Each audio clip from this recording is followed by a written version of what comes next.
Hello and welcome to Kiwi Rider Podcast Simulcast with Moto NZ. My name is Ray Heron, great to have you along. It is Motorcycle Awareness Month, and it's not just a month where we say to car drivers to watch out for us motorcyclists.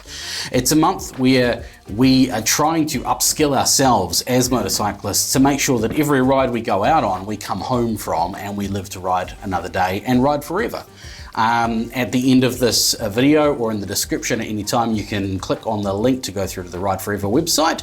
But joining me in the makeshift studio in the concrete jungle that is Wellington is one Andrew Stroud. G'day Andrew, how you doing? G'day, good, thank you Ray.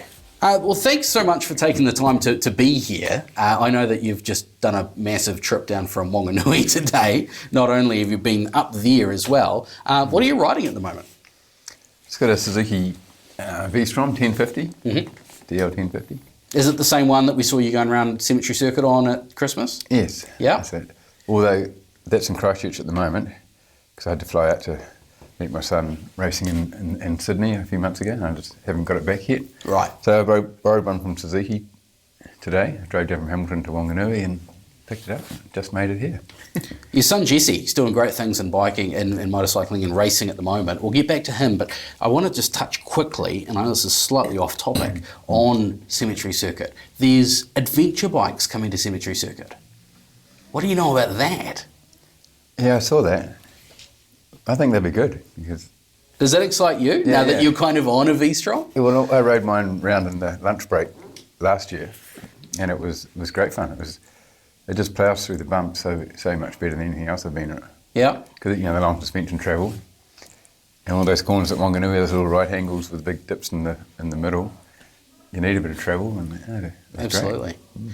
You've got a lot of experience in motorcycle racing, not just racing, but generally riding. And I know there's been some big name, fast people that you have given tips to over the years.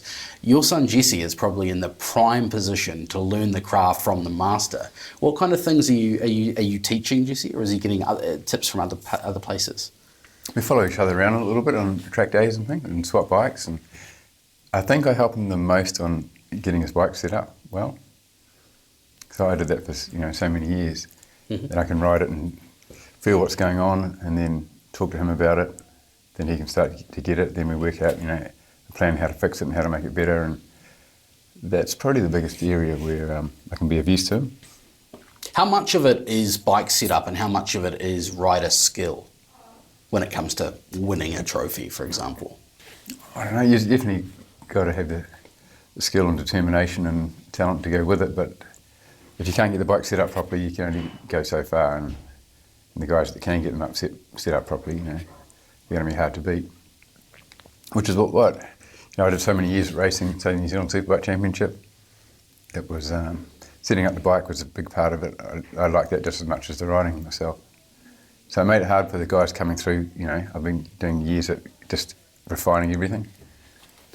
Does that credit or cross credit into road riding as well? Like you just mentioned, you picked up I assume, brand new V-Strom from Suzuki this morning. Is there much setup that you need to do on that bike before you just get on it and do 400 kilometres from Wanganui to here today? I just jumped on it and rode off. But if I had it for a while, I'd start refining things. I'd start, let's say, getting handlebars where I want them exactly so it's more comfortable, or play around with the suspension clickers a little bit, depending on what I'm doing. Like if I do some track days on it, cranking the, say, compression dampers right up quite a bit and a bit more preload and to get it off the ground pretty much, otherwise it'll scrape when you lean over. Now, you've done a lot with Ride Forever over the years. Can you run me through what your involvement with Ride Forever has been? I did a good 3 years doing the series. I'd take Shiny side up? Yeah, shiny side up, take the Britain around, and then, so there's usually about 4 of those, and then might have been 10 or so talk series events at different small towns. What kind of topics did you cover at the talk series stuff? A bit about my racing and then riding the Britain and developing that a bit, and also some accidents that I've had and things to look out for to try and avoid them. You've obviously got a lot of skill on a motorcycle, going fast around tracks. You've spent years riding road as well. Let's talk about some of the specific skills. And I heard on my list here, Avalon Biddle, you taught her how to brake. Oh, maybe she's just listening in on one of the talks because she did them as well. She did a pretty good job. But yeah, well, one of the things, braking, I think she said she started trying to move back in the seat more before she hits the brakes, but she's not going to be able to move back as far as I do because she's not quite as tall. But yeah, whenever I hit the brakes, I'd move my weight to the back of the seat to help keep the back wheel on the ground. I would hit the back brake a little bit first. Like when you whack the throttle on, it makes the bike do a wheelie. When you put the back brake on, it actually pulls it to the ground. Mm-hmm. So you have to have the front brake slightly loaded before you really nail it hard, because you need to load it, the tyre into the road, so it won't just lock up on you. So yeah, back brake first, just a little bit, and front brake kind of nearly 2 stages. Just initially a little bit, then to pull it down harder. And seemed to work. Seemed to work. You're so modest about it. Most of the time. You're a #1 rider in New Zealand. Yeah, it kind of worked. I guess a lot of what we know as motorcyclists comes from conversations, and not necessarily direct conversations, but hearing other people talk. Can you think of any pearls of wisdom that when you were a young rider that you might have picked up over the years? I'm putting you on the spot here, and I can tell. Yeah, I think when I was younger, when I first started racing, when I was 18, I read a book, Twist to the Wrist.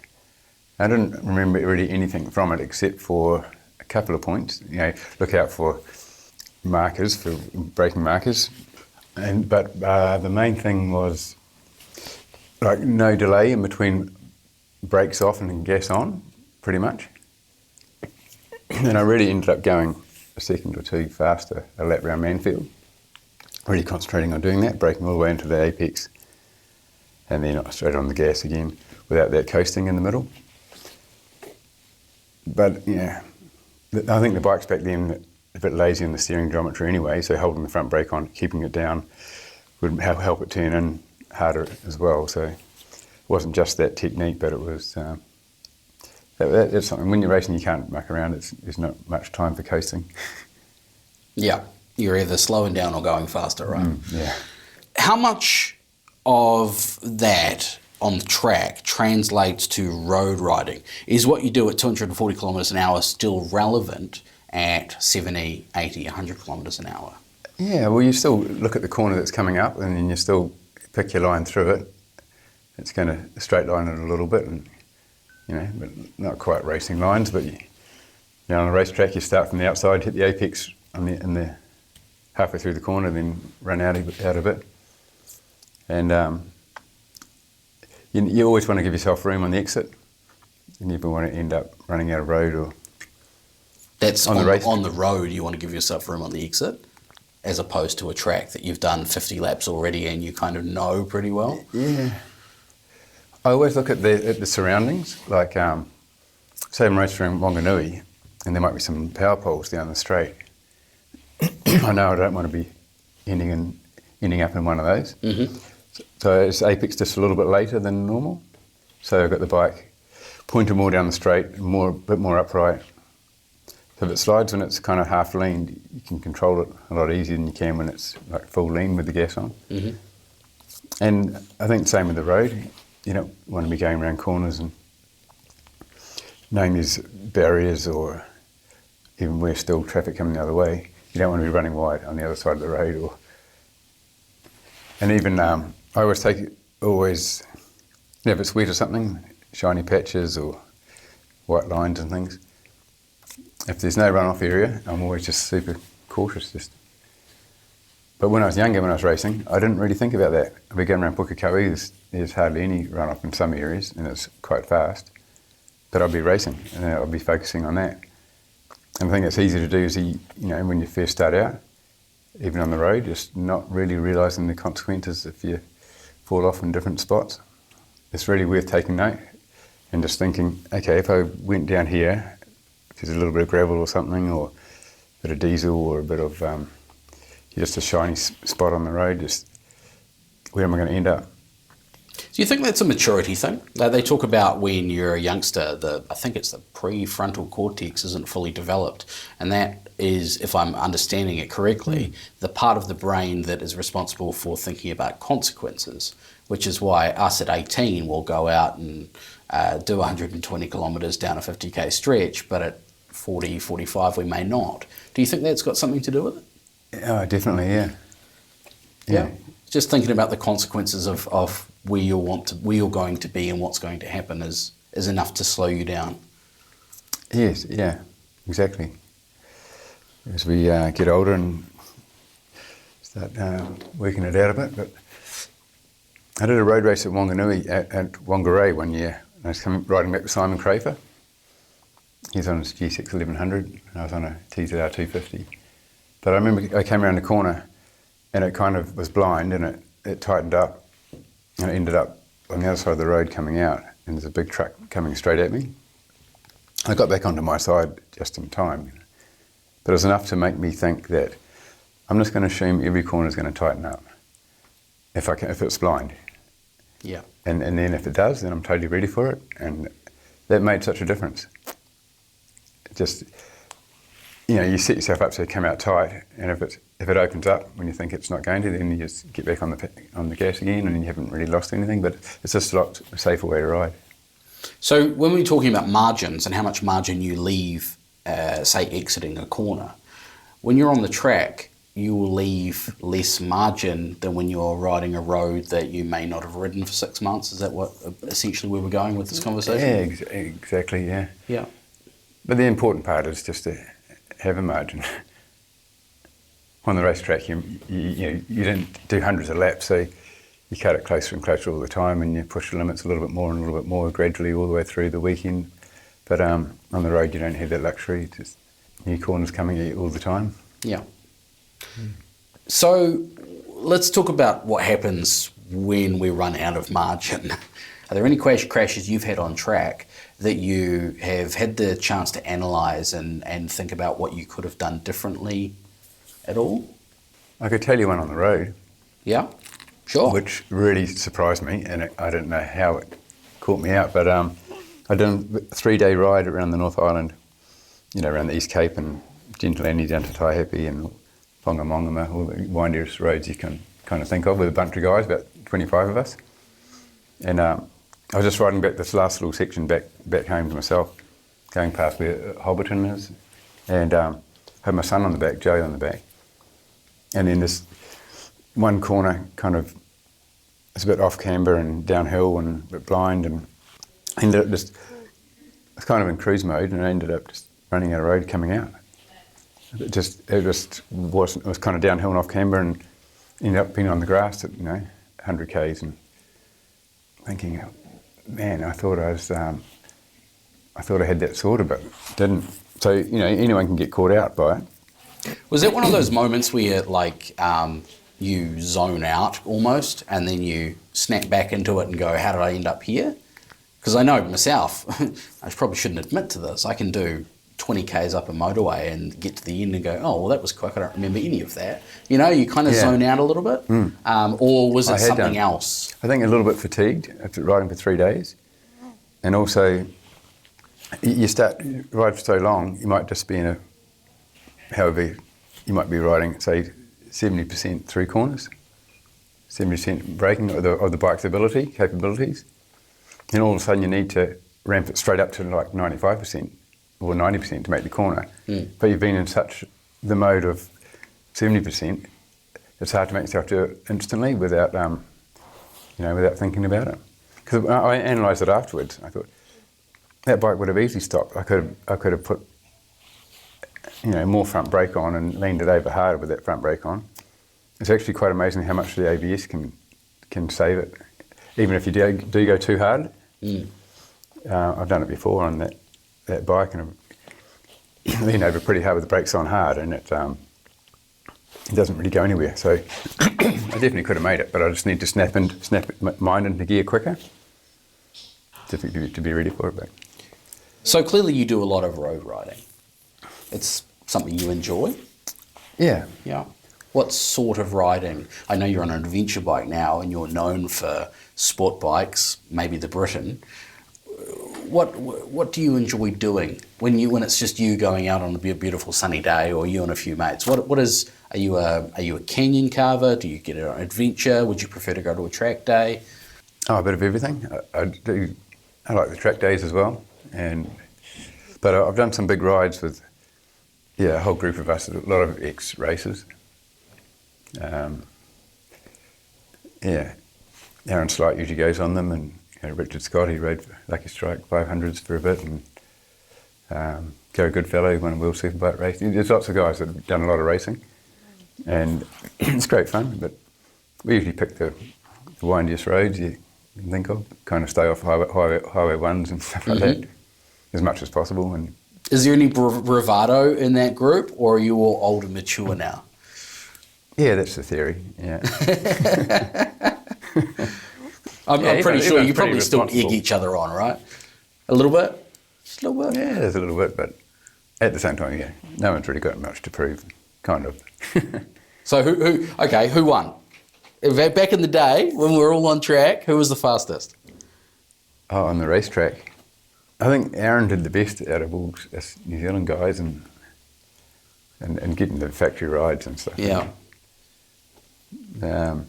But Richard had a factory Yamaha and 500 GPs with Kenny Roberts. That was quite amazing. Richard Scott. Simon's another one. Simon Craper. He hasn't been on any with us yet, but I'm sure we'll get him along. Drag him back. I got my old teammate from America. We won the AMA championship together back in 1996. Doug Tolan, he came out and Suzuki lent him an 800 B-Strom. So we did a lot of riding together. We took some amazing real tight gravel roads out where they're filming Lord of the Rings and things way down in Fiordland. Some amazing scenery. But we're going pretty hard on the gravel and we're having quite a lot of laughs in the middle of it. But there again, the ABS and traction control makes it so much safer these days. Yeah. Ride Forever specialises in road-orientated training. When was your last Ride Forever course? I did all three of them, probably about 6 years ago or so. Could probably do with another one. But they're always good. I always came away feeling more safety conscious. Mm-hmm. Every time I do a Ride Forever course, at the start of the course, we get sit down and we go, right, what do you want to learn from this course? And my answer is always, I don't know. I don't know, because I don't know what I don't know. Right. How important, firstly, is keeping an open mind for you when you go on these courses? Yeah, that's what I used to do. It's definitely not worth going in and thinking you know it all.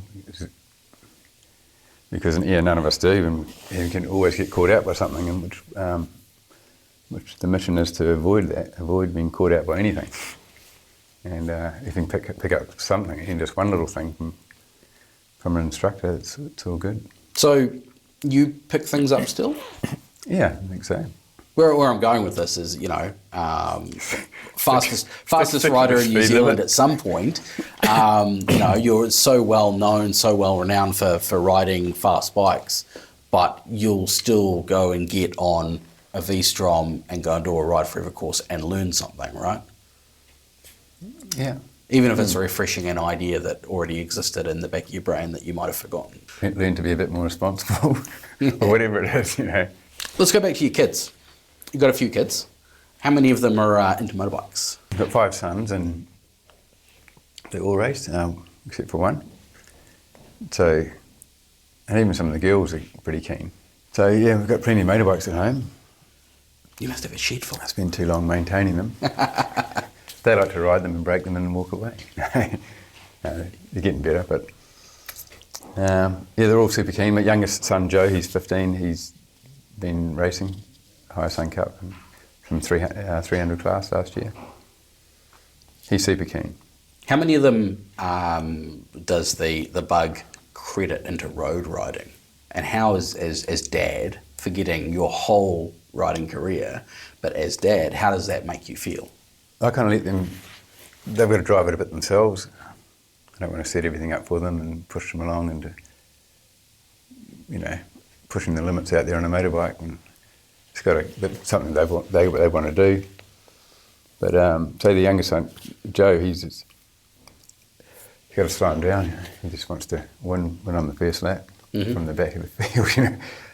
Just it stays first 6, 10, 12 kind of race meetings, which can be slightly sketchy just from a parent watching while they're trying to learn and also find the limits and just passing and riding close to other bikes and other riders.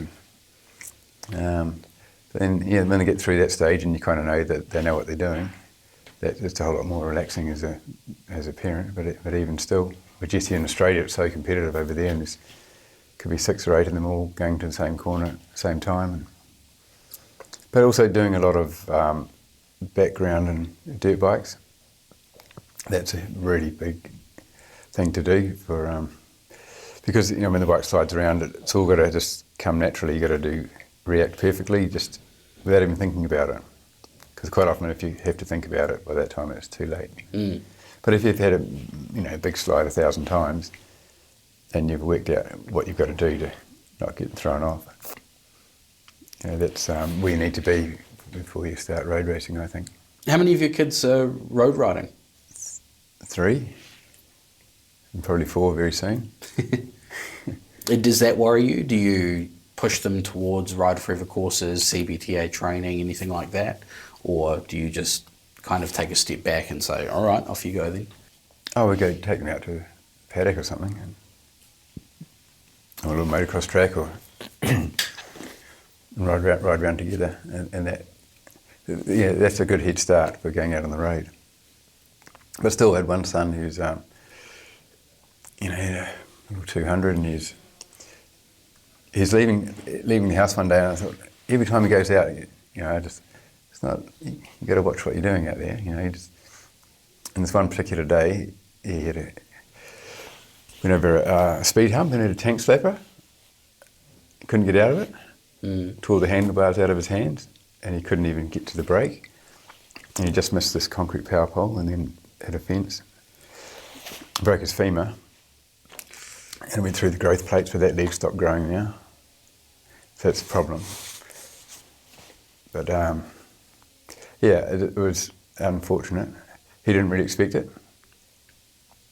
And to be fair, it doesn't usually happen on most bikes, but some bikes are unstable. Some bikes have, I hear, the cheapest tyres probably that came with it, probably made in India or whatever, and sometimes the geometry is a little bit steep, but anyway, that's what happened, and it threw him off. But when I used to race like 250 production bikes back in the years ago, that used to be a common problem. Through the bumps, leaned over, bars can get real slappy on you. We'd kind of tighten the steering head bearings a bit more than normal, a bit more than what you'd have in the manual kind of thing. Just to try and dampen it. And it did, yeah. That worked. You definitely don't want them loose anyway. If you can put your fingers on the steering head bearings and hold the brake on and rock the bike backwards and forwards, and you feel any movement, you've got to tighten them up a bit. Motorcycle Awareness Month is here. What do you think it does? What do you think motorcycle awareness does for riders in New Zealand? What can we take away? What do we need to think about? It's a big topic. The picture I have in my head is there's usually someone riding along on a motorbike with a big fluoro jacket, Motorcycle Awareness Month. Yeah. And it just, puts in your mind to be aware of motorcyclists. And it probably puts in the minds of motorcyclists to be seen. People are reluctant to pull out of an intersection when a truck's coming along, but because I think they'll get squashed or something, but they might pull out on a motorcyclist because it looks so much smaller. Just a visual thing, just probably subconsciously. But in reality, the motorcyclist could be going a bit faster. And it's a person on board with no protection who could get seriously injured. So it's a good thing to have. That's a good question, a good thought, in that we drive cars, we are mandated to wear seatbelts, we are safe in our bubbles. But then as soon as what do you think it is that makes us get on a motorcycle with no seatbelt, no tether, half of us, you and I are wearing gear today, but half the people wearing shorts and singlets. What do you think it is that draws us to motorcycles? That's a very deep question for you, but what are your thoughts? So people have got their different reasons. Some people probably want to cut through the traffic a lot faster on the way to work and maybe cheaper transport or something. But then there's others that just like the freedom of it, like to cut loose a bit and get out there. And everyone has a little bit of daredevil in them. Yeah, that's the thing. Yeah. So what is it for you? Why do you get swing a leg over a bike every day? I don't really ride them every day, but I go on a few rides. I've kind of got the bug out, a lot on the racetrack. I don't really have to go fast on the road, but I still like to pick the windy roads where you can. I find it very boring just riding along Highway 1, Avoid the Canterbury Plains. Yeah, that's right. Trying to stick to the speed limit, and I'd rather be out in the back roads where it's all twisty. A lot of riders would look up to you as and call you one of New Zealand's greatest motorcycle riders. I know you probably wouldn't call yourself that because you're too modest, but you are a world champion. If you could say one thing to a budding novice rider, what would it be? You can do a bit of sliding around on a dirt bike with all the right gear on. That's always a good thing to do. But and watch the corners. Just don't let yourself run out of road. Don't let yourself run wide. Give yourself some margin. I think it accounts for over half of the motorcycle accidents on the road, just failing to make a corner. So leave yourself room on the exits. Marvellous. Andrew Stroud, thank you so much for joining us for Motorcycle Awareness Month. Really appreciate it.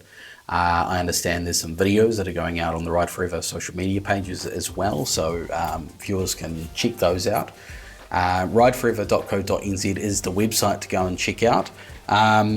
That pretty much wraps up my bit of paper, so thank you very much for your time. Really appreciate it. Very welcome. Thank you, Ray.